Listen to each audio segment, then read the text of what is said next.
Hello, dear students. A very good evening to all of you. Good evening everyone, good evening. चलिए जुड़ जाइए सभी लोग जल्दी से। क्या हाल है बच्चों? हाँ जी, जरा कंफर्म करिएगा ऑडिबल विजिबल प्रॉपर है। बढ़िया। सो मेरे प्यारे होनहार दुलारे बच्चों, चलिए इस जर्नी को शुरू किया जाए जिसका नाम है महामैराथन for the GPAT 2024। I know इस समय बहुत सारे यूनिवर्सिटीज में सेमेस्टर एग्जाम चल रहे हैं, तो बच्चे उसमें थोड़ा सा बिजी होंगे और वो गलत भी नहीं है, ठीक है।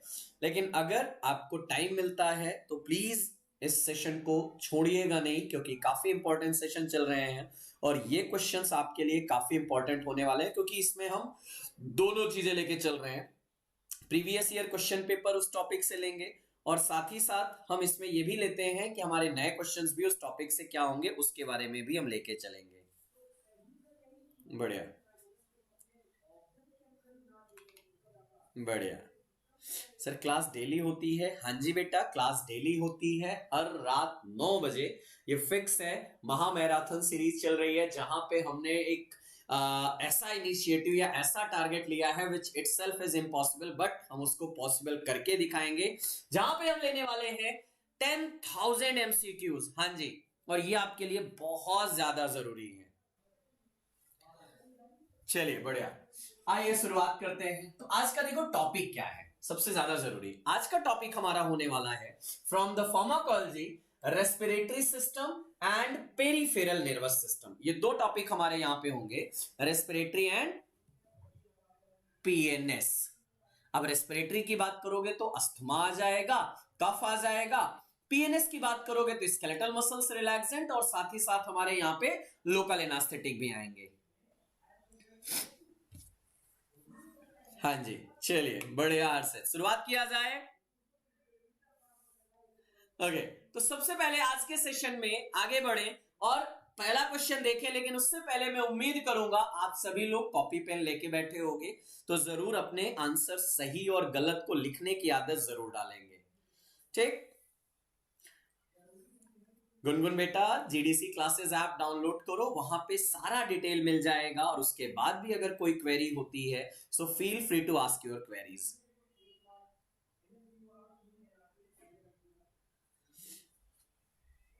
संदेश 25 के बैच में आऊंगा। एक्चुअली बहुत सारे बच्चे सेमेस्टर की वजह से मुझे फोन किए कि सर अभी थोड़ी क्लासेस आप रिड्यूस कर दीजिए अपनी, क्योंकि हम उसके बाद शुरू करें, तो इसलिए थोड़ा सा वेट कर रहा हूं। होप सो जल्दी आएंगे। चलिए शुरुआत करते हैं आज के सेशन का पहला क्वेश्चन। चलिए ध्यान से पढ़िएगा और मेरे से पहले आंसर देने की कोशिश करिएगा। पहला क्वेश्चन क्या है? Which one of the following drug that is not absorbed orally is not a bronchodilator? मतलब ये ब्रोंकोडाइलेटर नहीं है। ये क्वेश्चन मैंने आपको क्लास में पहले भी कराया है, समझाया है। अब जरा देखो, सॉल्ब्यूटामॉल ब्रोंकोडाइलेटर है, मतलब ये आंसर नहीं होगा। टर्ब्यूटालिन ब्रोंकोडाइलेटर है, मतलब ये भी आंसर नहीं होगा। करेक्ट। दूसरा पॉइंट क्या है? Does not have any direct effect on the smooth muscles. इसका स्मूथ मसल्स पे डायरेक्ट इफेक्ट कुछ भी नहीं है। अब एक मिनट, स्मूथ मसल्स की बात करोगे तो ल्यूकोट्राइन आते हैं और ल्यूकोट्राइन स्मूथ मसल्स को डायरेक्टली कॉन्ट्रैक्ट करते हैं। तो सिंपल, अगर मैं ल्यूकोट्राइन एंटागोनिस्ट की बात करूंगा तो इसका डायरेक्ट इफेक्ट तो नहीं होने वाला है। is effective in antigen induced, exercise induced and irritant induced asthma. जरा बताइएगा, अगर एंटीजन आएगा तो मास्ट सेल से हिस्टामिन रिलीज होगा और हिस्टामिन रिलीज होगा तो वो एंटीजन इंड्यूस्ड अस्थमा कहलाएगा। तो सिंपल आंसर आप यहां पे लगा सकते हो क्या? एंटीजन इंड्यूस्ड अस्थमा में यूज होने वाली ड्रग कौन सी बची? Obviously sodium cromoglycate that is called as the mast cell stabilizer. Mast cell को ब्रेक डाउन नहीं होने देगी, और ब्रेक नहीं होगा तो ऑब्वियसली आगे अस्थमैटिक अटैक नहीं आएगा। क्रॉनिक अस्थमैटिक अटैक में यूज किया जाता है, एक्यूट में केवल और केवल एंटीकोलिनर्जिक, एड्रेनर्जिक और हमारे थोड़े बहुत स्टेरॉयड यूज होते हैं। तो ये सारे पॉइंट्स इंपॉर्टेंट हैं, क्वेश्चन वाइज हैं, इनको जरूर एक बार देख लीजिएगा। वैसे मास्ट सेल स्टेबलाइजर और कौन कौन सी ड्रग है, मैं उम्मीद करता हूं आपकी तरफ से आंसर आएगा। चलिए, तो आंसर तो हमने मिल गया, mast cell stabilizer sodium cromoglycate यहां पे यूज किया जाएगा, और वही यहां पे हमारा राइट आंसर होगा। नेक्स्ट क्वेश्चन पे आइए। डी ट्यूबोकुरेरिन, डी ट्यूबोकुरेरिन यानी कंपटीटिव, ये कौन सी क्लास की ड्रग है बच्चों? ये कौन सी क्लास की ड्रग है? हाँ जी, कंपटीटिव एंटागोनिस्ट है, produces skeletal muscles relaxation by inhibiting. ये हमारी क्या है? These are the drug. देखो, अगर आप स्केलेटल मसल्स रिलैक्सेंट का क्लासिफिकेशन देखते हो तो दो टाइप में आता है, पहला पेरीफेरल, दूसरा सेंट्रल। पेरीफेरल की बात करते हो तो दो क्लासेस आती हैं, एक न्यूरोमस्कुलर, दूसरा direct acting.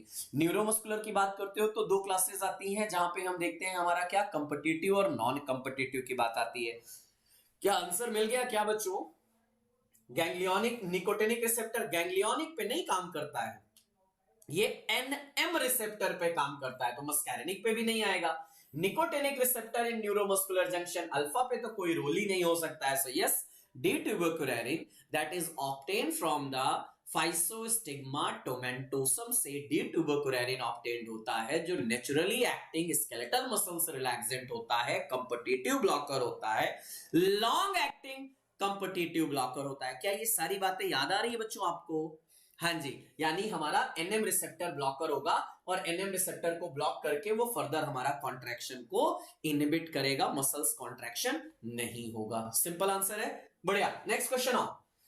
The adverse reaction associated with the beta 2 agonist, अगर बीटा 2 एगोनिस्ट एडमिनिस्टर किया गया तो कौन सा एडवर्स इफेक्ट देखने को मिलेगा? बाय इनहेलेशनल और नेबुलाइजेशन, उसको भले इनहेलेशनल लिया गया हो या बाय नेबुलाइजर लिया गया हो, किसके लिए? Asthma, management of asthma does not include. अब कौन सा नहीं है? सभी हैं एडवर्स इफेक्ट, किसके? बीटा 2 एगोनिस्ट के एडवर्स इफेक्ट सभी होंगे, कौन सा नहीं होगा? अंशुल बेटा, नहीं दिख रहा है आप क्या लिख रहे हो, तो कृपया करके ये कमेंट मत करो बार बार बेटा, ठीक है? चलिए जरा आंसर करिएगा। इस क्वेश्चन को मैंने प्यार से समझाया था। अच्छा बताओ जरा मुझे, अगर बीटा 2 है तो ऑब्वियसली थोड़ा बहुत एक्शन इसका हमारा कहां पे होगा? स्केलेटल मसल्स पे होगा। ट्रिमर कॉज करा सकता है एडवर्स इफेक्ट के रूप में? हाँ सर, कॉज करा सकता है। ब्लड वेसल्स पे काम करेगा तो समटाइम्स थोड़ा बहुत एक्शन इसका टैकीकार्डिया एक्शन देखने को मिल सकता है। सर देखने को मिल सकता है। वेसोडाइलेशन देखने को मिलेगा? जी सर, वेसोडाइलेशन देखने को मिलेगा। सर अपने लेक्चर में 1251 का मोंटेल्यूकॉस्ट किया था। नहीं बेटा, उसको करेक्शन, क्योंकि अगला जो लाइन है ना उसमें वो थोड़ा सा करेक्ट कर लीजिएगा। उसमें एक साफ साफ लिखा है जो लाइन है, शायद हमने मिस किया होगा या देख जैसा भी है, करेक्शन इसीलिए करा रहा हूं। वहां पे क्या था? क्या not acting directly on the smooth muscles. तो मोंटेल्यूकॉस्ट ल्यूकोट्राइन रिसेप्टर एंटागोनिस्ट होता है, ल्यूकोट्राइन रिसेप्टर डायरेक्टली हमारे कोरिलेट करता है, तो इसलिए ठीक है, करेक्शन चलेगा। ओके बढ़िया। अब यहां पे देखो क्या मिला? वेसोडाइलेशन होगा, टैकीकार्डिया हो सकता है, ट्रिमर हो सकता है, बट यहां पे हाइपरटेंशन का कोई रिलेशन नहीं है। हाइपरटेंशन तो कभी नहीं हो सकता है, और यही आपसे पूछा गया था, डज नॉट इंक्लूड, कौन सा नहीं होता है? देखो, रेस्टलेसनेस हो सकता है, वेसोडाइलेशन आएगा, headache, palpitation, anxiety, trimmer, tachycardia होगा, लेकिन हाइपरटेंशन नहीं होगा। अब आपके मन में ये सवाल आ सकता है कि सर टैकीकार्डिया और हाइपरटेंशन तो डायरेक्टली प्रोपोर्शनल है। नहीं मेरा बच्चा, थोड़ा सा यहां पे बदलाव है। टैकीकार्डिया का मतलब ये होता है कि हमारा हार्ट रेट बढ़ा है। हार्ट रेट बढ़ने से हाइपरटेंशन डायरेक्टली हो जाए, शायद ये नहीं हो, डायरेक्टली प्रोपोर्शनल कभी नहीं हो सकता है। So that's why. Next, all are drug acting on the neuromuscular junction except. अब तो ये वाला क्वेश्चन तो आपके लिए बहुत आसानी वाला है। चलो चलो चलो चलो, जल्दी आओ जल्दी आओ, देखो कहां पे हो। हाइपोटेंशन होता है, एग्जैक्टली क्योंकि वेसोडाइलेशन हो रहा है, और वेसोडाइलेशन होगा तो हाइपोटेंशन होगा। हाँ, वेसो कॉन्स्ट्रिक्शन होता तो हाइपरटेंशन होता। कोरिलेट करिएगा जरा, क्या बात कर रहे हो? इसमें किसने सी का आंसर दिया? अरे मेरा बच्चा, pancuronium, mivacurium competitive blocker, neuromuscular junction पे काम करेंगी। Succinyl choline non competitive blocker, depolarizing है। हाँ सर, ये भी हमारा न्यूरोमस्कुलर जंक्शन पे काम करेगी। लेकिन डेंड्रोलिन नहीं सर, डेंड्रोलिन क्या है? डायरेक्ट एक्टिंग है, और direct acting dantrolene sodium and quinine की बात करोगे तो वो न्यूरोमस्कुलर जंक्शन पे नहीं आता। आपसे पूछा गया था all act on the neuromuscular junction except, तो इसलिए डेंड्रोलिन आंसर हम तुरंत लगाएंगे। लगेगा कि नहीं? फाइन ट्रिमर क्या है? थोड़ा सा, बहुत ज्यादा नहीं लेकिन थोड़ा बहुत मसल्स कॉन्ट्रैक्शन करा देंगे।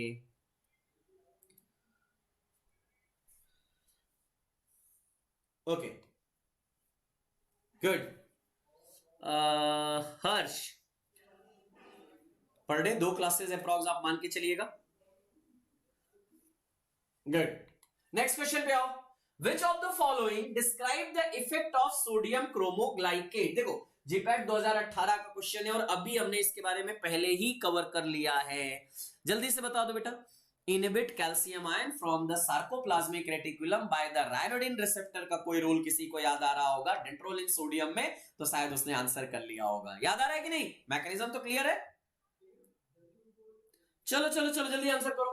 मास्ट सेल स्टेबलाइजेशन, हाँ जी, mast cell stabilization, leukotriene antagonist, montelukast, zafirlukast, glucocorticoid receptor agonist की यहां कोई बात ही नहीं है, तो सिंपल आंसर आ जाएगा मास्ट सेल स्टेबलाइजर। मतलब ये तो एकदम से हलवा वाला क्वेश्चन था। मेरा बच्चा सोचे यार क्या वाकई ऐसा क्वेश्चन आया था? ये वो वाली प्रिपरेशन करके हम बैठे हैं और क्वेश्चन क्या आ रहा है। अब ये बड़ा सा क्वेश्चन है, आ जाओ आ जाओ आ जाओ आ जाओ, ये बड़ा सा क्वेश्चन है। चलिए देखते हैं बहुमत इसमें कहां जाएगी। लो बेटा, तुम्हारे हिसाब से चल लो। Many mediators have been implicated in the asthmatic response.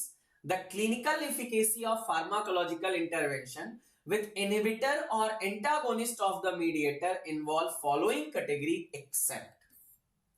हाँ जी, यहां पे भी थोड़ा सा बदलाव मिलेगा आज आपको।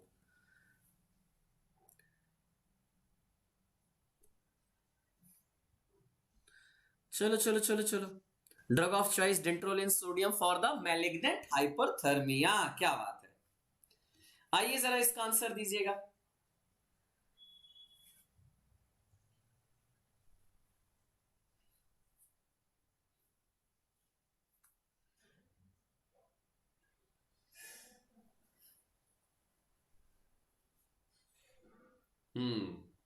बढ़िया,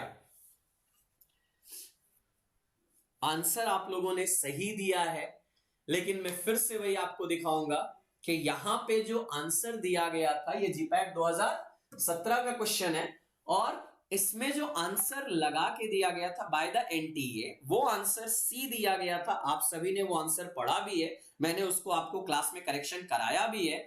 यहां एंटी हिस्टामिनिक आंसर दिया जाएगा, बट मैं फिर भी कहूंगा क्वेश्चन जरा देखो। Many mediators have been implicated into the asthmatic response. The clinical efficacy of pharmacological intervention with the inhibitor or antagonist of the mediator involve following category. अब आप अगर इस चीज पे चलोगे, यहां पे क्वेश्चन में ये देखो जरा होगा क्या कि सर अगर एंटागोनिस्ट पूछा गया है तो हाँ एंटीकोलिनर्जिक यूज होता है, साइटोकाइनिन इनहिबिटर यूज होता है। एंटीहिस्टामिनिक की बात करोगे तो सर एंटीहिस्टामिनिक आ जाएगा। लेकिन पैफ की बात करेंगे, सर पैफ, जरा एक मिनट थोड़ा सा रिकॉल करोगे, पैफ के बारे में पढ़ने की कोशिश करोगे।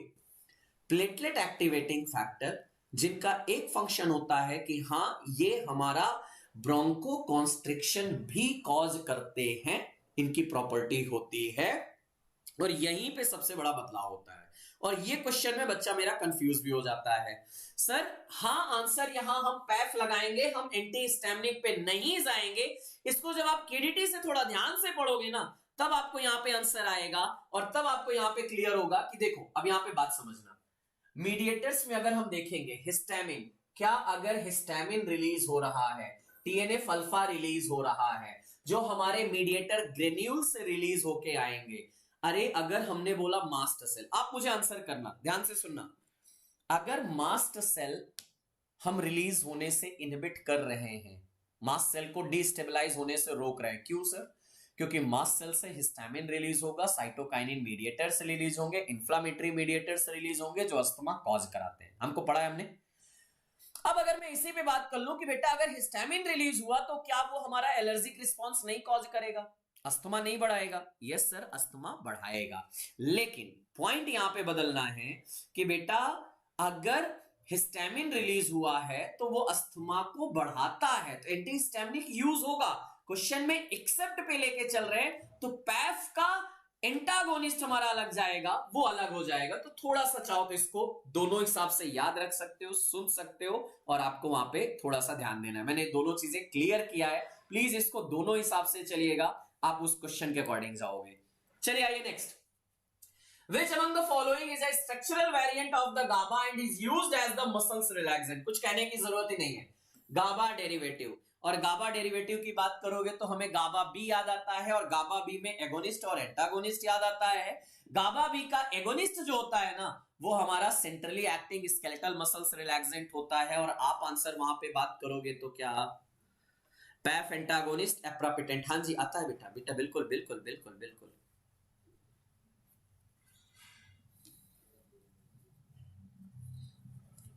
चलो चलो चलो जल्दी आंसर करो। अब इसके लिए कुछ कहने की जरूरत है क्या मुझे? आपको अच्छे से पता है ये हमारी नहीं है, ये नहीं है। बैक्लोफेन एगोनिस्ट होती है गाबा बी की, साइक्लोफेन एंटागोनिस्ट होती है गाबा बी की। डायरेक्ट क्वेश्चन, बड़ा हल्का सा क्वेश्चन, जीपैट 2017 का था, कुछ कहने की जरूरत ही नहीं है। बढ़िया। So baclofen is agonist of the GABA B receptor, और यहां पे हमारा ये काम करता है। नेक्स्ट चलो आ जाओ।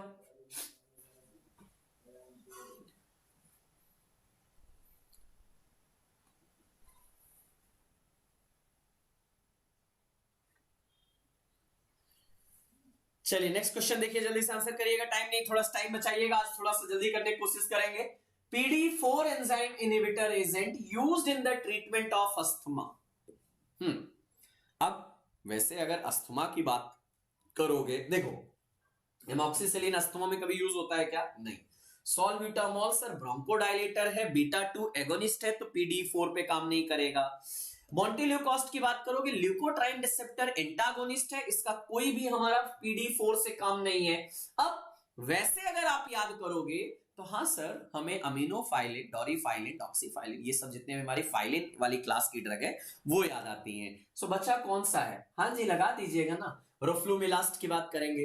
वैसे आज अगर बच्चों याद हो तो हमने PD5 इनहिबिटर पढ़ा है, सिल्डेनाफिल एंड टेडेलाफिल, और हम पहले भी पढ़ चुके हैं PD3 इनहिबिटर, इनएमरिनोन एंड मिलरिनोन हमने पढ़ा होगा कहीं, अगर आपको याद आ रहा होगा। सो जरा देखिएगा, सिंपल आपको आंसर लगाना है। PD3 की बात करेंगे मिलरिनोन आती है, PD5 की बात करोगे सिल्डेनाफिल आती है, नॉन सेलेक्टिव में मिथाइल हमारा ज़ैंथिन डेरिवेटिव आ जाता है। PD4 पूछा गया था, रोलीप्रैम एंड रोफ्लूमिलास्ट हमारी यहाँ पे ड्रग आती है, लास्ट वाली ड्रग आ जाएंगी, वो लास्ट वाला वर्ड यहाँ पे आएगा। चलो चलो चलो जल्दी आ जाओ।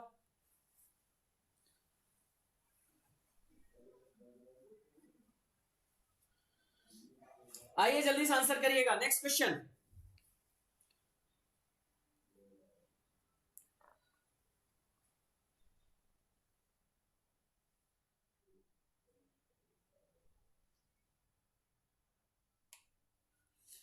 चलो चलो काहे टाइम वेस्ट कर रहे हो? विच of the following drug can precipitate bronchial asthma? बड़ा प्यारा सा सवाल है सर। क्लोजी में ज्यादातर क्वेश्चन क्लासिफिकेशन से ही आते हैं क्या? ज्यादातर, हमेशा मैंने बोला है दो ही तीन चीजें हैं, classification, mode of action, ADR, यही हमारे मेजर है। क्या आंसर आया? अच्छा कंफ्यूजन है, चलो आप देख लेते हैं। जरा मुझे बताना, इंडोमेथासिन, इंडोमेथासिन नसैड है, और नसैड प्रोस्टाग्लैंडिन इनहिबिट करेगा, और प्रोस्टाग्लैंडिन इनहिबिट होगा तो PGD इनहिबिट हो जाएगा, जो कि ऑलरेडी हमारा डायलेशन ऑफ द ब्रोंकाई करता है, तो सर कॉज करेगा जी सर। कोडीन की बात करें, आपको याद है बच्चों हमने मॉर्फिन पढ़ा होगा, मॉर्फिन जब पढ़ते हैं तो वहां पे ये देखते हैं कि मॉर्फिन हमारा क्या करता है, हिस्टामिन का रिलीज करा सकता है, याद है ना? हमने जैसे पढ़ा होगा हाइड्रालाजिन पढ़ा होगा, मॉर्फिन पढ़ा होगा, ये हमारी वो स्पेशल ड्रग है जो क्या करती हैं, हिस्टामिन का रिलीज कराती हैं, और हिस्टामिन रिलीज होगा तो हाँ सर अस्थमा प्रेसिपिटेट हो सकता है। रेमेप्राजोल आप सभी को पता है प्रोटॉन पंप इनहिबिटर है, इसका हमारा यहां कोई रोल नहीं है। थियोफाइलिन सर अस्थमा के ट्रीटमेंट में यूज होता है, ट्रीटमेंट मतलब अस्थमा कॉज नहीं कराता है। So P and Q correct answer लगाइए ना, किसने आपको रोका है, पी एंड क्यू जहां मिले वहां लगा दीजिएगा, आएगा क्या। कोडीन है क्या, डाइएसिटाइल मॉर्फिन ही तो है, काहे परेशान हो रहे हो जी। P and Q is the correct answer, क्योंकि कोडीन क्या कराता है, हिस्टामिन रिलीज कराता है, हिस्टामिन रिलीज होगा तो हाँ हिस्टामिन आएगा तो अस्थमा प्रेसिपिटेट होगा, जो ऑलरेडी हम बात करते चले आ रहे हैं।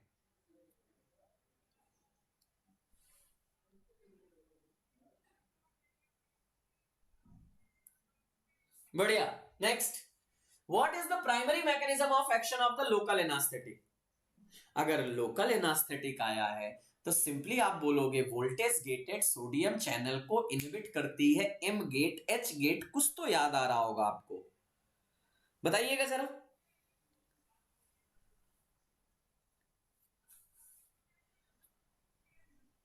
बलजीत बेटा फिर से पूछिएगा जो भी आपने किया है क्वेश्चन, क्लियर हुआ कि नहीं।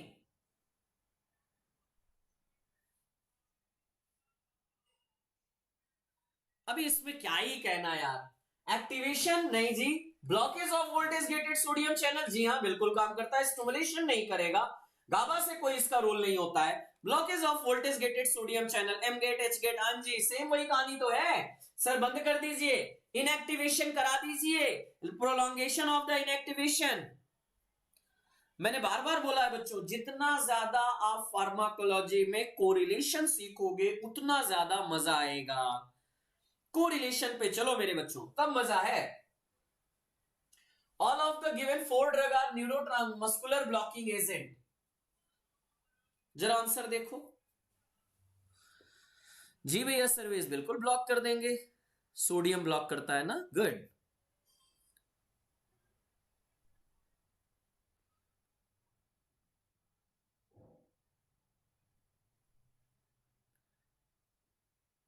No sodium, no depolarization, no depolarization, no impulse conduction.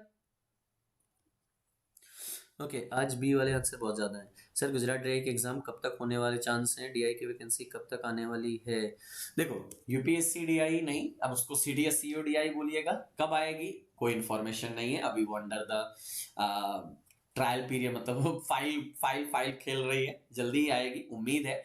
Gujarat DI अब होना तो 17 तारीख को था, मैंने आपसे पहले भी बोला था कि अभी मैं उस पर एश्योर नहीं हूं कि 17 को ही हो जाएगी, मुझे उम्मीद है कि इस साल तो अब रहने दीजिए, जनवरी में बात किया जाएगा गुजरात डीआई के बारे में। आइए जरा देखो, एक मिनट देखें जरा, मुझे बताइएगा क्या है न्यूरोमस्कुलर ब्लॉकिंग एजेंट, फाइंड क्या करना है वो जरा ध्यान देना। क्या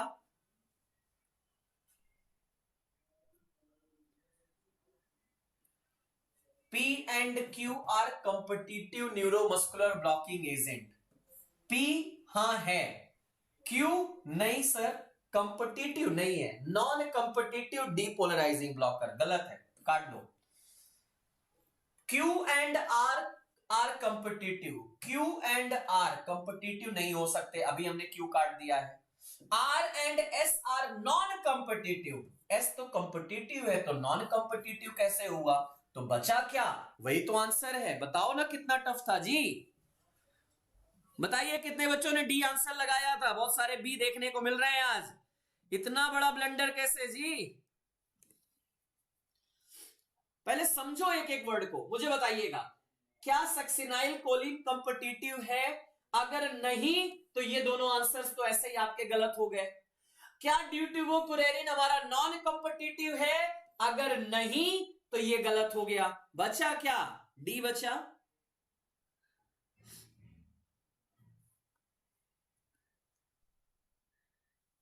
होगा कि नहीं, अब ये तो आपको पता है, ये हमारा कंपिटिटिव, ये कंपिटिटिव, ये कंपिटिटिव, ये नॉन कंपिटिटिव, बस यहीं से तो करना था।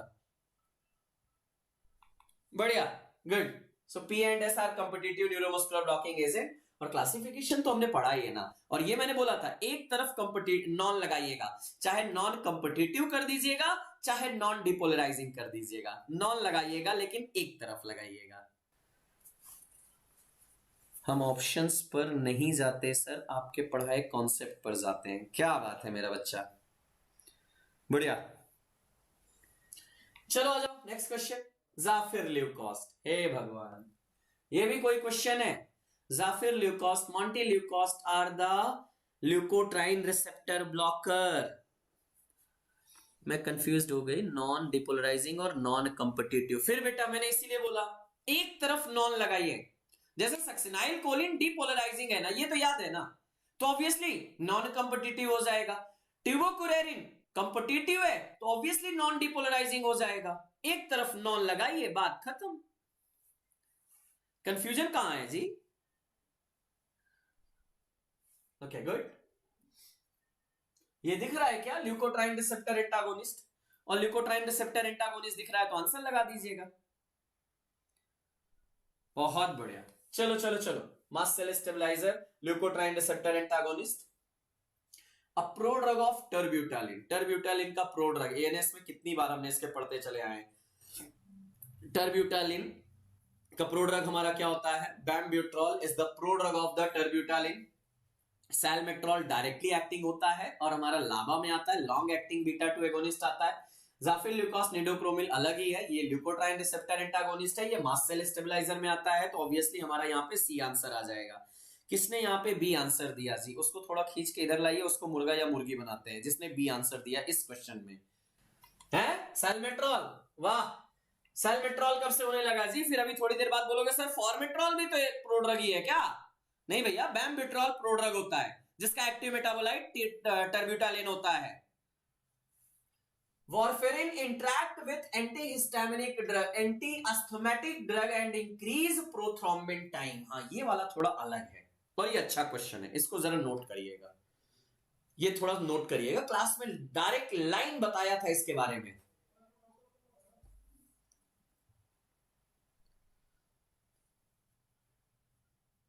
सैलमेट्रॉल प्रोड्रग क्या जी? आइए जरा यहां पे इस क्वेश्चन में ध्यान से आंसर दीजिएगा। अच्छा, कुछ बच्चे चले गए बुडिसोनाइड की तरफ। बुडिसोनाइड क्या है बेटा? याद है ना, इनहेलेशनल कॉर्टिकोस्टेरॉइड है। चलो मैं आपकी मदद कर देता हूं, नहीं होगा, अब आगे बढ़ो, ए से आंसर ही हटा दो। नहीं सर नहीं है, जाफिर ल्यूकोस्ट। आपको याद है ना, मॉन्टी ल्यूकोस्ट, जाफिर ल्यूकोस्ट। मैंने आपको एक चर्ग स्ट्रॉस सिंड्रोम नाम का कहीं दिया होगा, जिक्र किया होगा, हाँ वहीं पे लिख लीजिएगा। जाफिर ल्यूकोस्ट के साथ अगर दे दोगे तो प्रोथ्रोम्बिन टाइम बढ़ जाएगा, जिससे ब्लीडिंग का प्रॉब्लम होने के चांसेस बढ़ जाते हैं।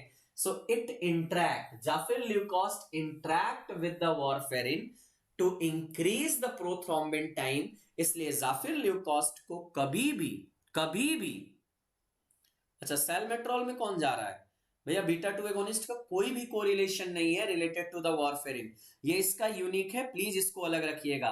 चर्ग-स्ट्रॉस सिंड्रोम, हाँ जी, ब्लड वेसल्स का इन्फ्लेमेशन होता है, वो अलग है, मैं उसकी बात नहीं, मैं उससे कोरिलेट करा रहा हूं, तो इसका ये पॉइंट भी जरा नोट करिएगा, ठीक है। ये हमारा थोड़ा सा कुछ हटके है, लेकिन उम्मीद करूंगा काम की चीज है। लिख लीजिएगा, जरूर लिख लीजिए, भूलिएगा नहीं कि सर बाद में कर लेंगे, अभी लिखिए, नोट्स उठाइए, वहीं पे लिखिए मॉड्यूल में।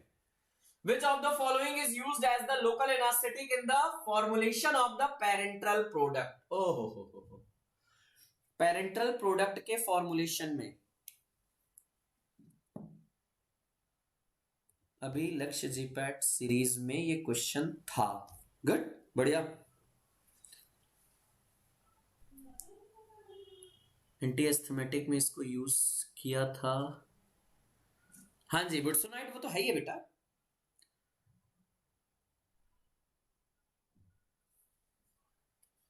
आपने बोला था हार्मोन में पढ़ाने के लिए, हाँ बेटा, हाँ बेटा, हाँ बेटा, सही बोला हूं, परेशान मत हो।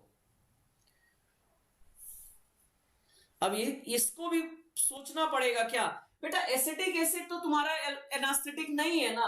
इथाइल अल्कोहल, पता चला अल्कोहल पीने के बाद एनेस्थीसिया आ जाए, तो ऐसा तो नहीं हुआ होगा ना, कुछ बच्चे समझ रहे होंगे। सॉर्बिटॉल ऑब्वियसली हमारा क्या होता है, स्वीटनिंग एजेंट होता है। बचा कौन सा, बेंजाइल अल्कोहल। जी, benzyl alcohol that mainly used as the local anaesthetic in the parental formulation. Direct answer है बेटा, इसमें क्या परेशान होने की जरूरत थी।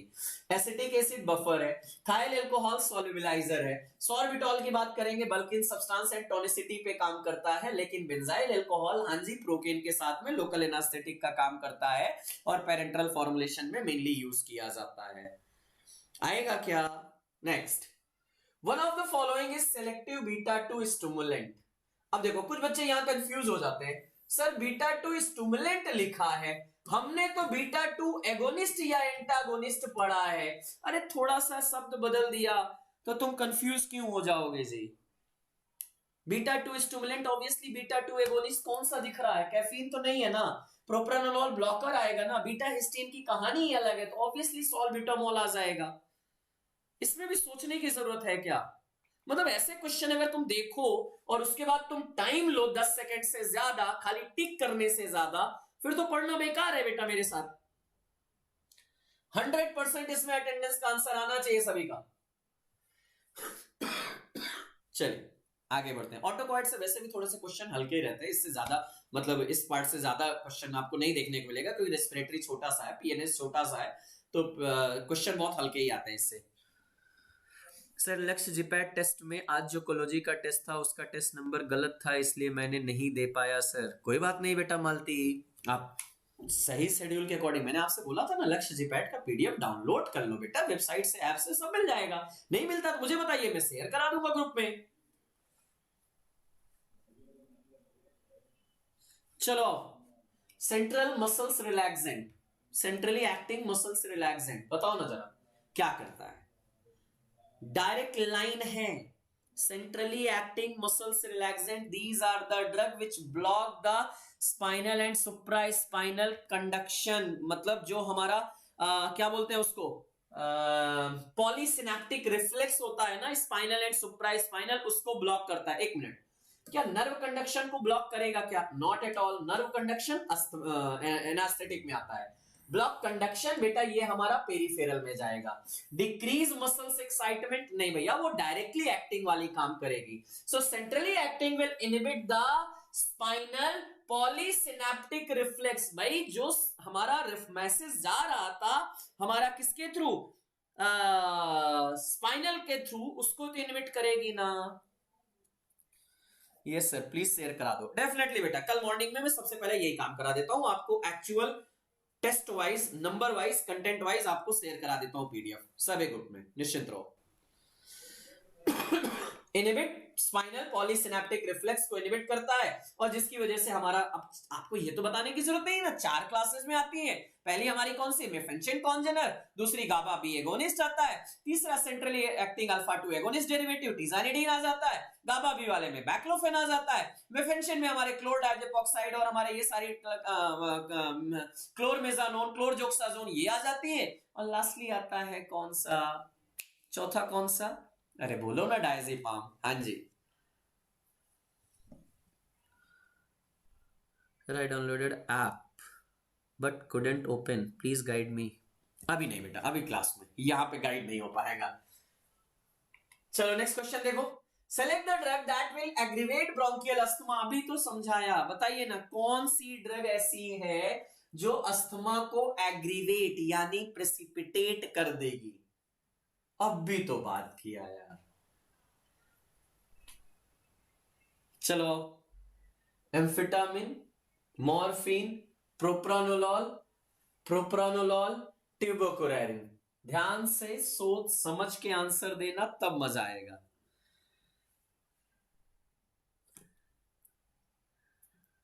सर इसे टिप पे याद करने के लिए क्या करना पड़ेगा?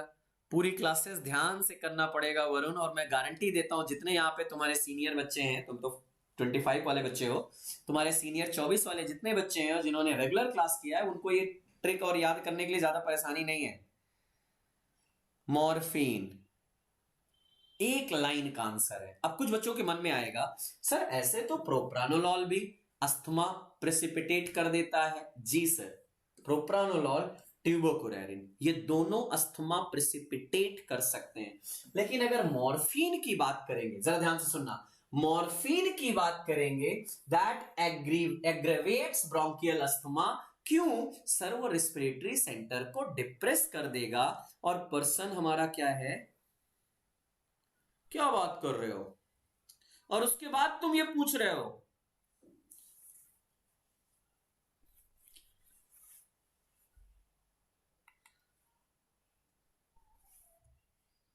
ना ना ना ना, प्रोप्रानोलॉल बेटा क्या करेगा? अस्थमा प्रेसिपिटेट करेगा। डिट्यूबोकुरेरिन हिस्टामिन को रिलीज करा के अस्थमा प्रेसिपिटेट करेगा।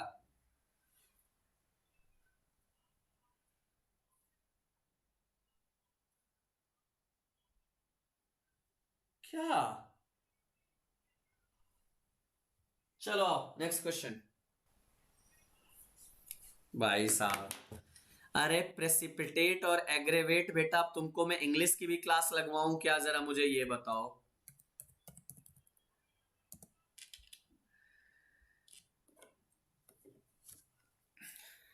ये कौन नालायक बोला एग्रेवेट मतलब खत्म करना? ये कौन है भाई? नहीं जी, एग्रेवेट मतलब और ज्यादा कॉम्प्लेक्स, सीरियस कर देना।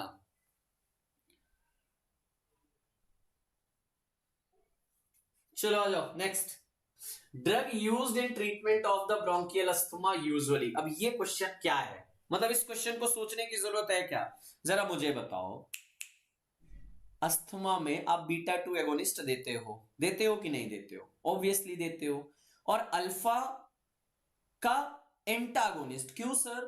क्योंकि सर अल्फा 1 का हमारा जो डेरिवेटिव होता है जीक्यू प्रोटीन मीडिएटेड होता है सर, चांसेस है कि वो कॉन्ट्रैक्शन कॉज करा सकता है, इसलिए हम उसको इनहिबिट करेंगे।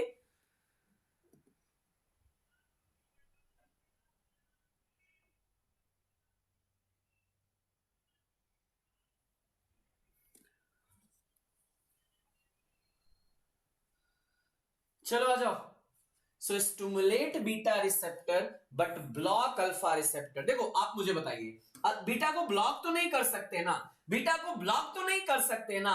स्टिमुलेट अल्फा भी स्टिमुलेट कर दो, बीटा भी स्टिमुलेट कर दो सर, गलत हो जाएगा। So obviously C is the correct answer. Sir beta को ब्लॉक करो, सर बीटा को, सॉरी बीटा को स्टिमुलेट करो और अल्फा को ब्लॉक करो।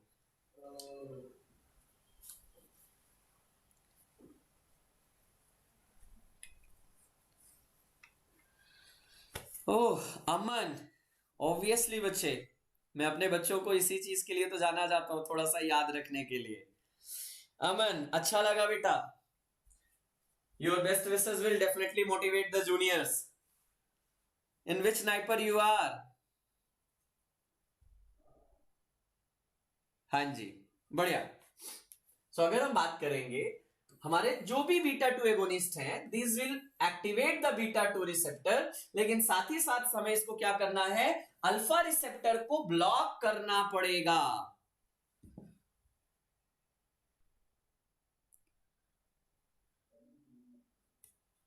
चलो चलो चलो चलो आ जाओ, थोड़ा सा फास्ट किया जाए क्या? फटाफट आंसर करो, फिर मेरा टाइम थोड़ा सा बचाओ आप लोग।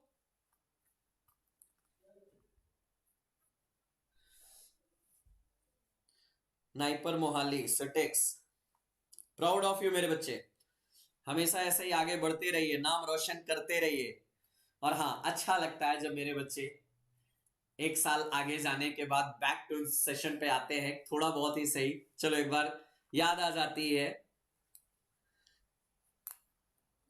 बढ़िया। एंड आई होप वो सारी चीजें जो हमने शायद कभी क्लासेस में सेशन में बात किया होगा, वो अभी आपको वहां मिल रहा होगा, डेफिनेटली आप उसके मोटिवेशन होगा। करेक्ट। चलिए देखिए, skeletal muscles relaxation produced by the drug is effectively antagonized by the neostigmine। ये क्वेश्चन बड़ा मजेदार है और ये क्लास का क्वेश्चन है, गलती नहीं चाहिए मुझे। ये मैंने आपको सीधे आंसर में बोला था, लाइक जो कंपिटिटिव एंटागोनिस्ट है उसको हम by the increase amount of agonist के थ्रू हम उसको क्या कर सकते हैं, रीएक्टिवेट कर सकते हैं। लेकिन जो हमारा क्या है, नॉन कॉम्पिटिटिव ब्लॉकर है, वहां पे हमारी ये ड्रग काम नहीं कर सकती। करेक्ट है। इसमें देखो जरा आंसर, खैर डायजेपाम तो हटा दीजिए, अमीनोफाइलिन हटा दीजिए, इससे कोई काम ही नहीं है। काम का केवल दो जगह है, सक्सिनाइल कोलिन एंड ट्यूबोकुरेरिन। अब इसमें से आपको क्या मिल रहा है, सक्सिनाइल कोलिन की बात करोगे, so this is non competitive blocker, depolarising blocker. Never ever neostigmine can reactivate the neuromuscular receptor after binding with the succinylcholine. So इसलिए हाँ, ट्यूबोकुरेरिन वाले एक्शन को एंटागोनाइज किया जा सकता है, लेकिन सक्सिनाइलकोलिन वाले के एक्शन को एंटागोनाइज नहीं किया जा सकता। देखो ब्लेंडर कितना बड़ा यहाँ पे आंसर टीम ने लगाया है, मैं उनकी तरफ से मैं सॉरी बोलता हूं, आंसर ट्यूबोकुरेरिन लगाइएगा। करेक्ट, क्योंकि हमने सीधे सीधे बोला है कि जो हमारा जितने भी कॉम्पिटिटिव ब्लॉकर है उनके एक्शन को आप क्या कर सकते हो, एंटागोनाइज कर सकते हो जब आप एगोनिस्ट का कंसंट्रेशन बढ़ाओगे, लेकिन उसमें नहीं। Correct. Peripheral neurotransmitter is histamine autacoid है, 5-हाइड्रोक्सीट्रिप्टामिन ऑटोक्वायर्ड है, प्रोस्टाग्लैंडिन ऑटोक्वायर्ड है, लेकिन नॉरएड्रेनालिन एसिटाइलकोलिन ऑब्वियसली हमारे पेरिफेरल न्यूरोट्रांसमीटर है। सो इसमें कुछ कहने की जरूरत है क्या, नॉट एट ऑल, ऐसा कुछ भी नहीं। नॉरएड्रेनालिन की बात करेंगे, एसिटाइलकोलिन की बात करेंगे,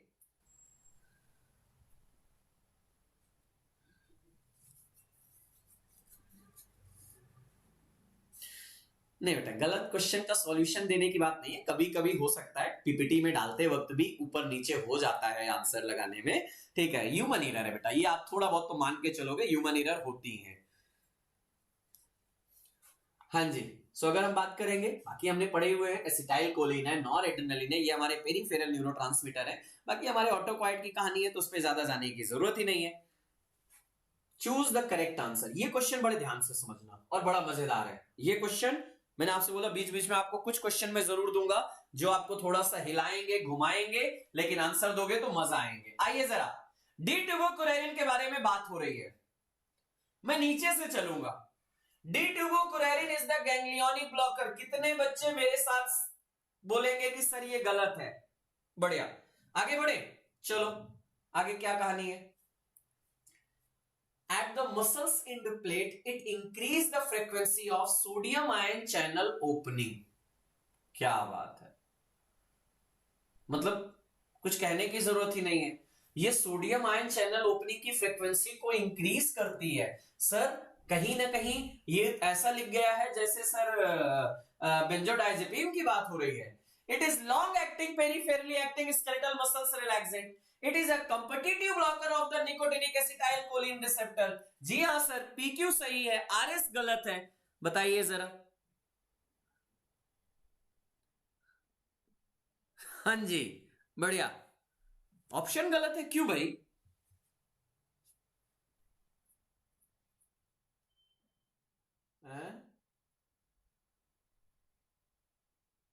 ऐसा कोई आंसर ही नहीं दिख रहा है क्या? P Q S correct, R is incorrect. S correct कहां से हो गया, गैंग्लियोनिक ब्लॉकर कहां से आ गया जी? नहीं, क्यू एंड एस, अच्छा सॉरी ऑप्शन नहीं है, कोई बात नहीं, ऑप्शन गलत है। क्या लिखा है? अच्छा P Q correct, R S incorrect होना चाहिए था, थोड़ा सा कंफ्यूजन में हो गया होगा। हमने क्या बोला, लॉन्ग एक्टिंग है, कॉम्पिटिटिव ब्लॉकर है, इसका हमारा यहां से कोई रिलेशन पे नहीं जाएंगे, ऑप्शन नहीं है। चलो चलो कोई बात नहीं, आ जाओ आ जाओ आ जाओ। Which of the following is the correct pair of the amide linked anesthetic? चलो जल्दी से बताओ, इनमें से कौन से कंपोजिशन ऐसे हैं जो सभी एमाइड लिंक्ड हैं? सर मस्कैरेनिक पर काम करता करेगा ना? हाँ गैंग्लियोनिक नहीं है ना, मस्कैरेनिक ही तो बोला बेटा।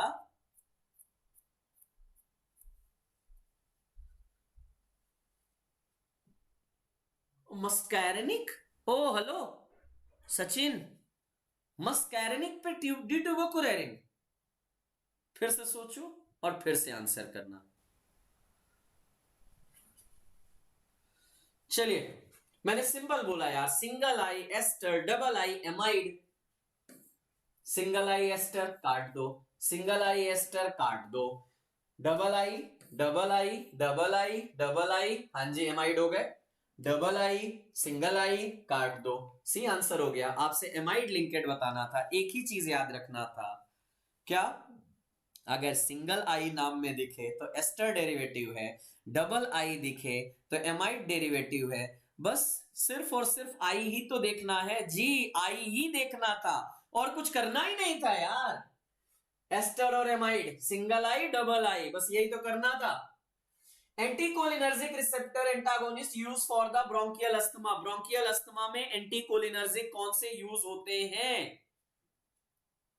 एक्सेप्ट पाइपेराकेन, इट इज एस्टर, वो बहुत रेयर भी यूज होती है बेटा, अब उसका कोई यूज ही नहीं। आ जाओ, इप्राट्रोपियम ब्रोमाइड, हाँ जी सर, एंटीकोलिनर्जिक है, जिल्यूटोन लॉक्स इनहिबिटर है, cromolyn sodium mast cell stabilizer है, अमीनोफाइलिन हमारी मिथाइल जंतीन डेरिवेटिव है। सो इप्राट्रोपियम ब्रोमाइड लगाओगे कि नहीं?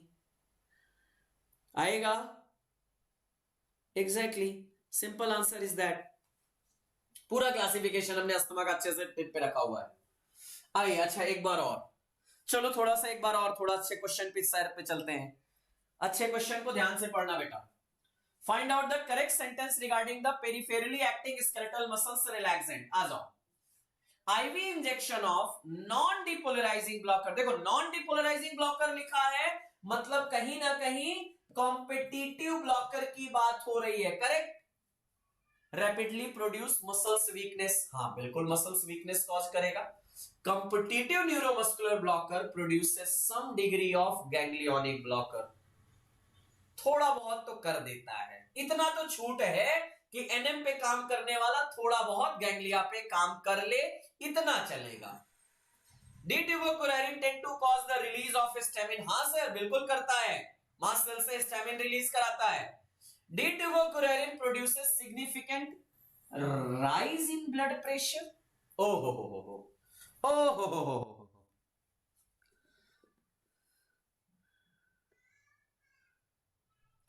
Okay, last year I qualified GPAT, then now how I'll study NIPER exam only? If you have qualified the last year, then firstly try to qualify this year also with a very good rank as compared to the last year, then try to go for the NIPER, because NIPER syllabus is not at release, so you have to wait for that, but try to go for the good rank in GPAT. क्या answer मिला? क्या all are correct except S, क्योंकि d tubocurarine हमारा blood pressure increase नहीं करता है, decrease पे करेगा, सो थोड़ा सा इसका टारगेट होता है फॉल इन ब्लड प्रेशर, हाँ जी ब्लड प्रेशर को क्या करेगा? रिड्यूस करेगा। Which of the following is the muscles relaxant of choice in renal failure? कुछ मत सोचना, एक ही आंसर देना, the drug which does not undergoes the hepatic metabolism, or we can say the enzymatic metabolism, or we can say the drug which undergoes the molecular rearrangement without enzyme, answer वही देना है। अब आप सोच लो क्या दोगे।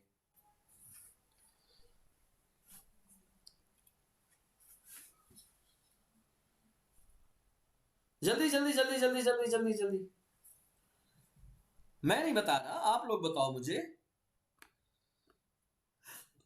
हाँ जी, याद आ रहा है? हॉफमैन, हॉफमैन याद आ रहा है कि नहीं? मॉलिक्यूलर रीअरेंजमेंट याद आ रहा है कि नहीं? Yes, Hofmann elimination molecular rearrangement that atracurium is undergoes and it can easily given into the renal failure or hepatic failure, that can easily, because this is the non-enzymatic degradation.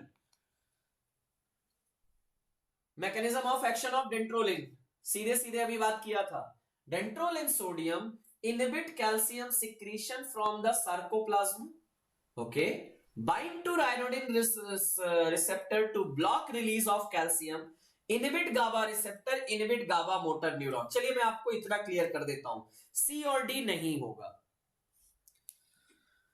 Sir कैसे हो? I am Dharmil Pathak, qualified GPAT 23 GDC batch, तबीयत पानी ठीक, ये देखकर आपकी याद आ गई।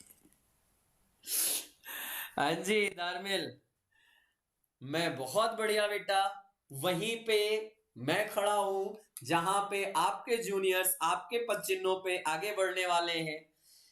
बिल्कुल अपने लाइफ में आगे बढ़ते रहिए। Best wishes from the GDC and proud of you because you are like my जीडीशियंस।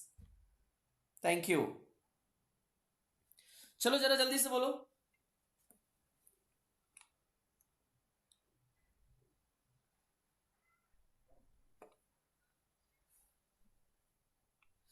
इसका तो आंसर सिंपल है यार, इसमें क्या सोच रहे हो, मैंने पहले काट दिया और पहले बोला था कैल्शियम के रिलीज को इनहिबिट करेगा, बट कहां से, राइनोडिन रिसेप्टर की बात करोगे। यस, राइनोडिन रिसेप्टर को ब्लॉक करके वहां पे हमारा क्या करेगा, कैल्शियम के रिलीज को इनहिबिट करेगा। सर देन गैंग्लियोनिक ब्लॉकर वाला जो ऑप्शंस रॉन्ग था वो करेक्ट हो गया, और अगर सम डिग्री ऑफ, नहीं बेटा उतना नहीं, वो चीज अलग है, वो चीज अलग है बेटा। डेंट्रोलिन सोडियम डायरेक्ट एक्टिंग होता है, राइनोडिन रिसेप्टर को ब्लॉक करता है जो सार्कोप्लाज्मिक रेटिकुलम पे प्रेजेंट होता है और कैल्शियम के रिलीज को इनहिबिट करता है, that's why it is called as the directly acting. आइए next, which of the following drug used in asthma is not a bronchodilator? Bronchodilator, beclomethasone, steroid नहीं है, bronchodilator, this is anti-inflammatory, तो दोनों अलग चीजें हैं। Sir, for getting first rank in GPAT, what will do? Tell us. Study, concised way, maximum question, solve the question as much as you can, concepts clear करो, concepts को correlate करो, इसके अलावा और कोई और चीज नहीं है बेटा।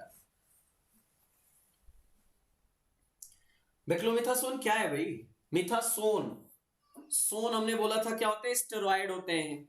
अब सोन स्टेरॉइड है तो ऑब्वियसली इंफ्लेमेशन को रिड्यूस करेंगे, क्या उसको यहां से कोई रोल है क्या, not at all. So yes, beclomethasone, budesonide, fluticasone, ये हमारे सभी क्या होते हैं, कॉर्टिकोस्टेरॉइड में आते हैं।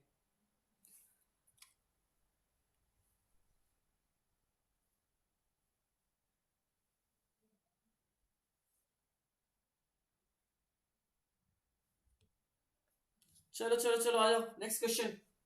टिजानिडीन is which class of the drug, centrally acting alpha 2 agonist. Tizanidine GABA agonist ऐसी कोई बात नहीं होती, एंटी मस्कैरेनिक की बात नहीं है, गाबा भी एगोनिस्ट में बैक्लोफेन आएगा, टिजानिडीन पूछा गया है, सेंट्रली एक्टिंग आप मसल से रिलैक्सेंट बताओगे तो डेफिनेटली आपको यहाँ पे मेफेंशन कॉन्जेनर, बेंजोडाइजेपिन, गाबा भी एगोनिस्ट और हमारा साथ ही साथ centrally acting alpha 2 agonist tizanidine याद आएगा, टाइम नहीं वेस्ट करने का। Which of the following is the mast cell stabilizer, again same question is that, sodium cromoglycate, nedocromil, ketotifen, यही तो हमारी तीन ड्रग होती है जिसमें से किटोटिफिन हमारी जो है वो क्रोमेन डेरिवेटिव नहीं है, सोडियम क्रोमोग्लाइकेट है, निडोक्रोमिल हमारी क्रोमेन डेरिवेटिव होती है, मास्टर स्टेबलाइजर होती है क्लासिफिकेशन के बेसिस पे। फिर से क्वेश्चन, an opioid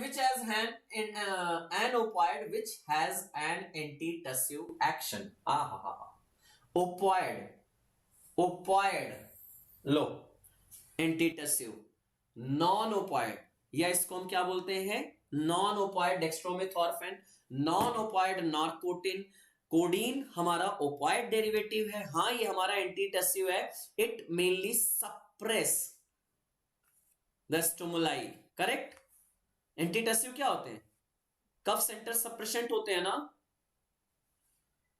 जी, बढ़िया। कोडीन की बात करोगे, opioid derivative, antitussive, cough centre suppressant होते हैं, non opioid antihistaminic, noscapine, dextromethorphan, ये हमारे क्या है, नॉन ओपॉइड डेरिवेटिव की बात है, कोरेक्स है तो एपिनेफ्रिन इन अस्थमा, बीटा 2 एगोनिस्ट, अस्थमा की बात है तो ब्रोंकाई की बात है, और ब्रोंकाई में हमारे बीटा 2 रिसेप्टर होते हैं, हार्ट में होता तो बीटा 1 आ जाता, लेकिन सिंस यहां अस्थमा की बात है तो ब्रोंकाई याद है ना, 2 lungs beta 2, 1 heart beta 1, location की बात तो की गई थी, थ्रेशोल्ड पोटेंशियल को इंक्रीज करते हैं जी बेटा, बीटा 2 रिसेप्टर, एपिनेफ्रिन की बात। ब्रोंकोडायलेटर में 3 क्लास की बातें ही होती हैं। Which of the following anti-asthmatic drug causes Churg-Strauss syndrome? होता क्या है इसके बारे में पहले बात कर लीजिएगा। क्या होता है यहाँ पे, जो हमारी पेरिफेरल ब्लड वेसल्स होती हैं उसमें इन्फ्लामेशन होने लग जाता है, और ये किसकी वजह से होता है, that is the leukotriene receptor antagonist, mainly montelukast हमारी जो ड्रग है, मैं एक ही नहीं कहूंगा, तीनों मॉन्टेल्यूकास्ट, जाफिल्यूकास्ट दोनों की बात करिएगा। हाँ जी सर, ये दोनों ड्रग हमारी ऐसी होती हैं, हमारी ये क्या करती हैं, जो हमारी चर्ग-स्ट्रॉस सिंड्रोम कॉज करती हैं कि नहीं, इसमें कुछ कहने की जरूरत है क्या, क्या है चर्ग-स्ट्रॉस सिंड्रोम, ब्लड वेसल्स इन्फ्लामेशन, जहां पे क्या होता है, हमारा जो ब्लड सप्लाई है हमारे ऑर्गन्स पे या टिश्यूज पे नहीं जा पाता है, अगर ऑक्सीजन या ब्लड नहीं पहुंचेगा तो हाइपोक्सिया एंड इस्चीमिया हो जाएगा और वहां पे इन्फ्लामेशन होने लग जाएगा, जिसको हम क्या बोलते हैं, चर्ग-स्ट्रॉस सिंड्रोम, जाफिर ल्यूकोस्ट, मोंटे ल्यूकोस्ट, प्रन ल्यूकोस्ट, ये हमारी जितनी भी ल्यूकोस्ट वाली क्लास की ड्रग है वो सब ये करती हैं, दोनों है। जी जी जी। Which of the following drug act as a mucolytic agent? चलो कफ की बात चल रही है तो कफ में अब आपको क्या याद आता है, अलग अलग क्लासेस, एक हमारे सूदिंग इफेक्ट वाली ड्रग होती है, देन हमारी कौन सी आती है, म्यूकोलाइटिक आती है, एक्सपेक्टोरेंट आती है, हमारे वहीं पे हम बात करते हैं कफ सेंटर सप्रेसेंट वाले एंटीटसिव आती हैं।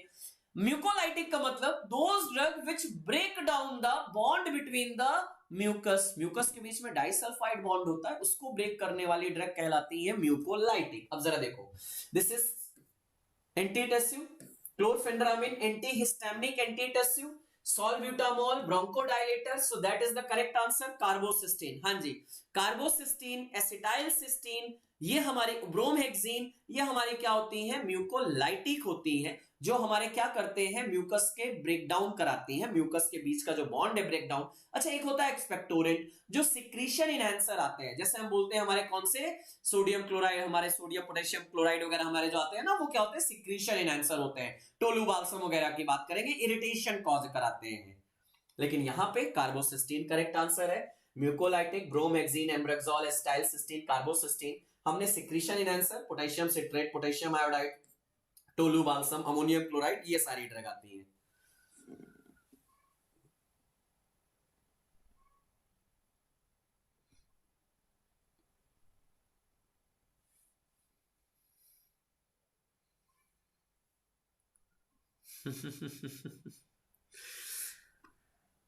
क्वेश्चन सिंपल बेटा, अंतर इतना ही होगा आपके और आपके फ्रेंड के बीच में क्वेश्चन सॉल्व करने की कितनी कैपेबिलिटी है, कितने क्वेश्चन सॉल्व कर रहे हो और कितना अपना कॉन्सेप्ट कोरिलेट कर रहे हो। बार बार मैं बोलता हूं, पढ़ते तो बहुत बच्चे हैं, लेकिन जिसने कॉन्सेप्ट को अप्लाई करना सीख लिया ऑब्वियसली वो क्वालिफाई होने लग गया। सो कॉन्सेप्ट को अप्लाई करो, बस बेटा एक क्वेश्चन को एक ही बार करो तो ज्यादा अच्छा है, प्लीज डोंट डू दैट। चलिए आ जाओ बेटा, नेक्स्ट क्वेश्चन। चलो चलो चलो चलो चलो, choose the correct mechanism of action of theophylline in bronchial asthma. Asthma छोड़ गया लिखना, ठीक है। अस्थमा में थियोफाइलिन का क्या मोड ऑफ एक्शन है? चलो चलो चलो चलो चलो, कुछ बोलने की जरूरत है क्या? किसके बारे में बात हो रही है? Theophylline, phosphodiesterase inhibitor, obviously non selective phosphodiesterase inhibitor, agonist नहीं है, एंटीकोलिनर्जिक नहीं है, म्यूकोसिलरी क्लियरेंस को नहीं बढ़ाता है, सो फॉस्फोडाइस्ट्रेज इनहिबिटरी, बिल्कुल। वैसे 4 पे भी काम करता है, वैसे नॉन सेलेक्टिव की हम बात करते हैं, नॉन सेलेक्टिव फॉस्फोडाइस्ट्रेज इनहिबिटर, लेकिन 4 को भी लेके चलेगा। Which bronchodilator is choice of the COPD? Chronic obstructive pulmonary disease. Chronic obstructive pulmonary disease में अगर आप बात करोगे ड्रग ऑफ चॉइस क्या होगी? बहुत ध्यान से सुनना। सीओपीडी के केस में हमारी सबसे इफेक्टिव ड्रग होती है एंटीकोलिनर्जिक।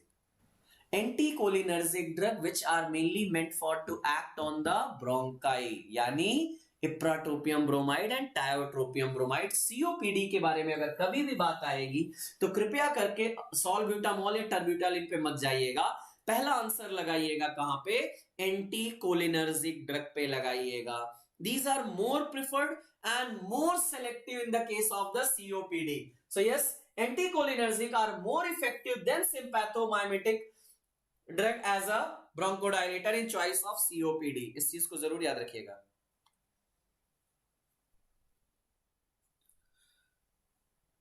वैसे आपको ये तो पता ही होगा, टायो लॉन्ग एक्टिंग और ipra short acting.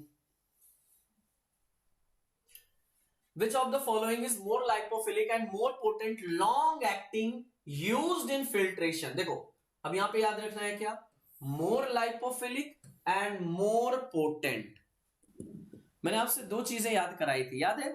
Bupivacaine and रोपिवाकेन, bupivacaine की बात करेंगे और रोपिवाकेन की बात करेंगे। FDA approve that drug COPD के लिए। हाँ जी हाँ जी हाँ जी, वो अलग है। मैंने आपसे यहाँ पे एंटीकोलिनर्जिक की बात किया गया। इप्रा शॉर्ट एक्टिंग है, यस सर बिल्कुल है। अभी बताओ जरा। नहीं, अगर किसी के आंसर में ऐसा आ गया है तो हटा दीजिएगा, या ऐसा आ गया है तो हटा दीजिएगा। अब बताइएगा, दो वर्ड आते हैं, पोटेंट, लाइपोफिलिक, क्या बोलोगे? फास्ट एक्टिंग में रोपिवाकेन, लॉन्ग एक्टिंग की बात कर रहे हैं, मोर पोटेंट लॉन्ग एक्टिंग की बात कर रहे हैं तो bupivacaine. Fast acting ropivacaine, long acting bupivacaine. दोनों चीजें जरा ध्यान दीजिएगा, पोटेंट लॉन्ग एक्टिंग की बात करेंगे तब यहां पे आएगा। The drug not used in acute asthma, हमने क्या बोला? एक्यूट अस्थमा में सिर्फ और सिर्फ ब्रोंकोडाइलेटर या कॉर्टिकोस्टेरॉइड यूज होते हैं, ब्रोंकोडाइलेटर या कॉर्टिकोस्टेरॉइड। जरा आंसर देखो, जरा देखो। Salbutamol bronchodilator, ipratropium bronchodilator, montelukast no sir, hydrocortisone corticosteroid. So montelukast हमारा एक्यूट अस्थमा में नहीं यूज होगा। एक्यूट अस्थमा में कौन सी यूज होती है? या तो ब्रोंकोडाइलेटर दिया जाएगा या कॉर्टिकोस्टेरॉइड दिया जाएगा। मोंटेल्यूकोस्ट लाइक सोडियम या मास्ट सेल स्टेबलाइजर वगैरह की बात करोगे, वो एक्यूट में नहीं, वो क्रॉनिक अस्थमा में दिया जाएगा।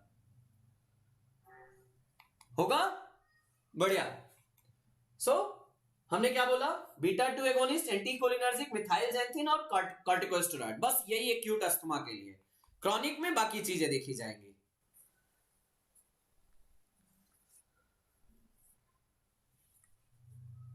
अब सारे क्वेश्चन तो क्लासिफिकेशन से नहीं बोलूंगा। Directly acting cough suppressant is, directly acting cough suppressant. Today DCGI banned cough syrup for less than 5 year old child. ये काफी दिनों से चल रहा था बेटा दीपक, और हुआ आज, मुझे अच्छा लगा देख के, कम से कम कुछ तो किया अच्छा, क्योंकि इसका बहुत ज्यादा मिसयूज हो रहा था। चलो आओ जल्दी से, इसमें कुछ कहना है क्या? हे भगवान, इसमें बी आंसर कौन दे रहा है? ओ हेलो, कफ सेंटर सप्रेशेंट ये है क्या? नहीं सर, म्यूकोलाइटिक है सर, म्यूकोलाइटिक है सर, इसका तो रोल ही नहीं है। अरे डेक्स्ट्रोमेथॉर्फेन नहीं याद आ रहा है? कफ सेंटर सप्रेशेंट में हमारा एंटीटेसिव की बात हो रही है, और एंटीटेसिव की बात हो रही है तो जी सर आंसर लगाइए ना। बस हाँ, ये हमारा क्या है?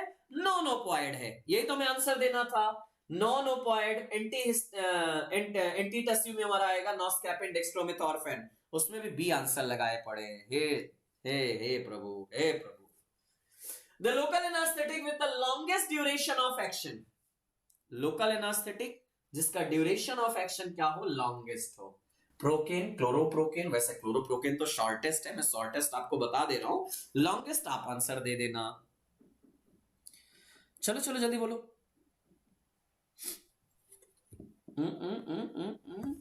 NMDA ब्लॉकर है, बिल्कुल है बेटा।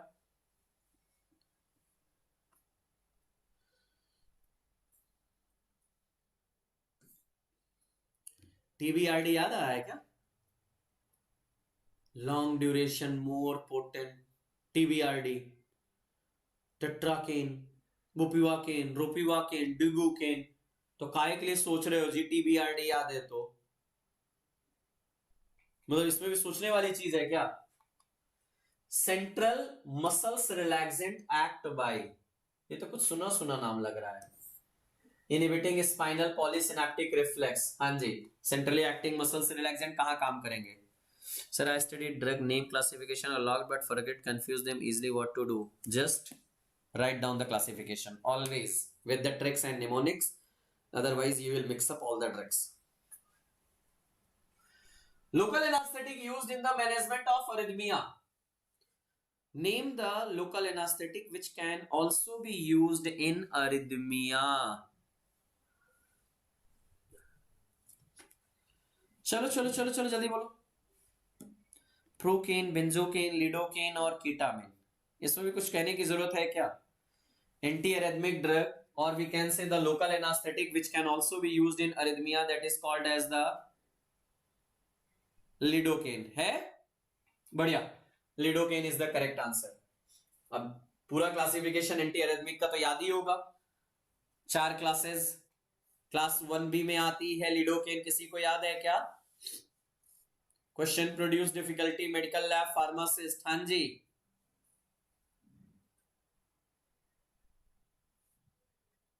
चलो चलो चलो नेक्स्ट क्वेश्चन पे आओ. Antitussive are opiate that, okay, antitussive are opiate that help patient with chronic bronchitis, cause sputum retention, produce, नहीं भैया, डिप्रेस द कफ सेंटर. उसी क्वेश्चन को तो घुमाया गया है.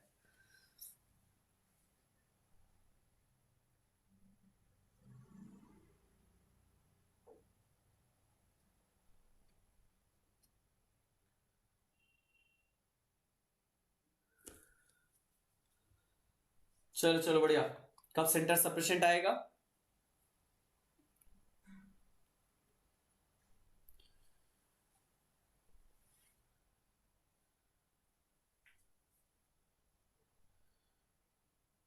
चलो चलो नेक्स्ट क्वेश्चन पे आओ.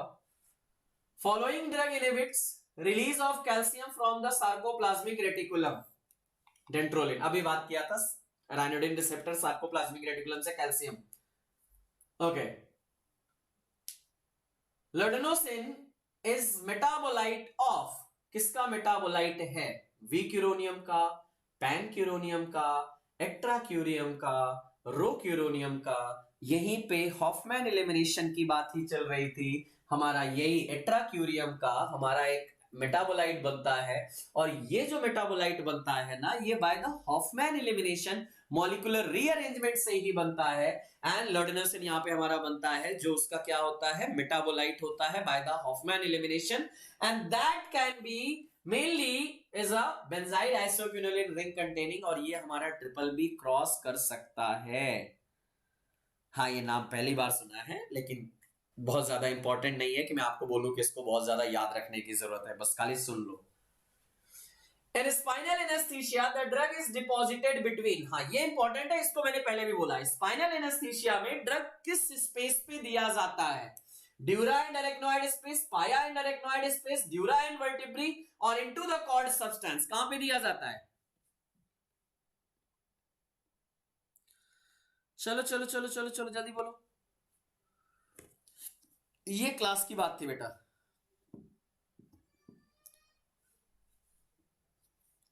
गर्ग में दिया है, बिल्कुल बात सहमत हूं बच्चा आपके.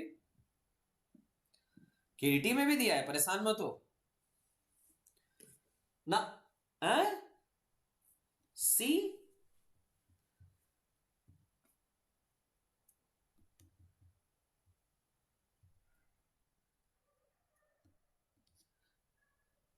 स्पाइनल एनेस्थीसिया की बात हो रही थी मेरा बच्चा, कौन सी में जा रहा है? अरे ड्यूरा एंड वर्टिब्री में कौन देने जा रहा है मेरा भाई? कौन है ये महानुभाव? अरे पाया, मेटर एंड अरेक्नोइड स्पेस के बीच में ही तो दिया जाता है. क्लास की बातें भूल गए क्या? पाया, मेटर और अरेक्नोइड के बीच का जो स्पेस होता है उसी को तो हम बोलते हैं क्या? सब अरेक्नोइड स्पेस. उसी में स्पाइनल एनेस्थीसिया दिया जाता है.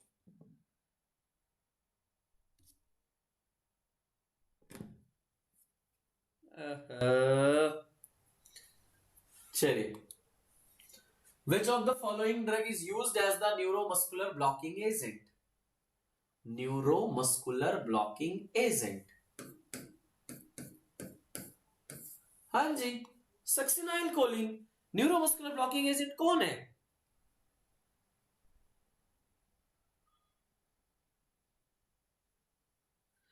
Good, that is the succinyl choline. Neuromuscular पे तो हम यही देखेंगे ना, कंपिटिटिव या non competitive. Naphazoline is used for the treatment of nasal congestion. इसको तो हमने कई बार डिस्कस किया है. नेफाजोलिन, ऑक्सीमेटाजोलिन, जाइलोमेटाजोलिन नेजल कंजेशन में ही तो यूज किया जाएगा. ब्रोमहेक्सिन एक्ट्स बाय, अभी बात किया क्या, mucolytic, inhibiting cough centre, irritating gastric mucosa, Polymerizing mucopolysaccharides present in sputum, desensitize stress receptor in the lungs. नहीं, C answer is the correct answer, क्योंकि ये जो हमारा म्यूकस है वहां पे जो पॉलीमराइजेशन है उसको डीपॉलीमराइजेशन करेगा और वहीं से तो काम करेगा।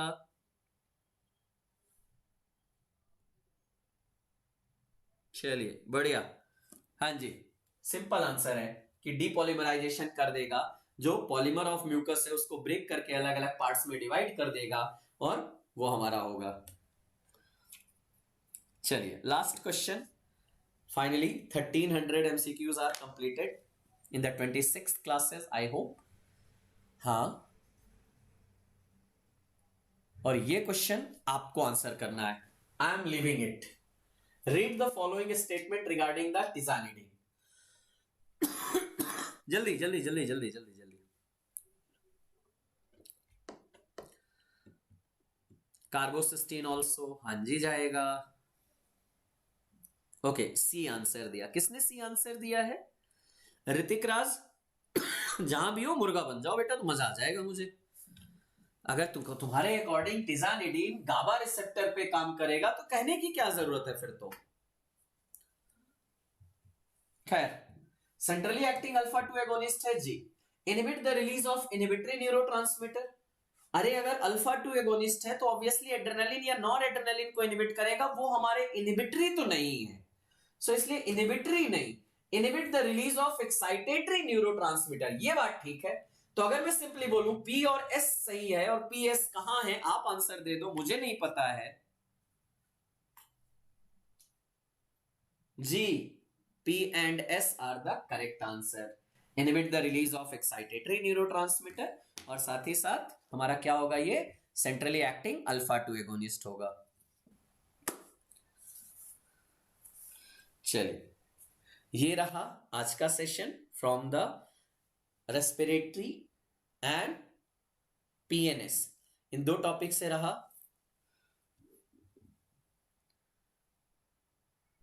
आज के सेशन में यहीं तक, मिलेंगे आपसे नेक्स्ट क्लास में। If you have revise whole the contents, next class काफी इंपॉर्टेंट आपके लिए होंगी।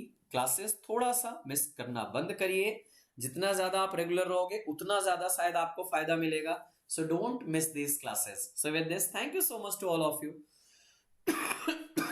आज के सेशन में यहीं तक, मिलेंगे आपसे नेक्स्ट क्लास में। Thank you everyone.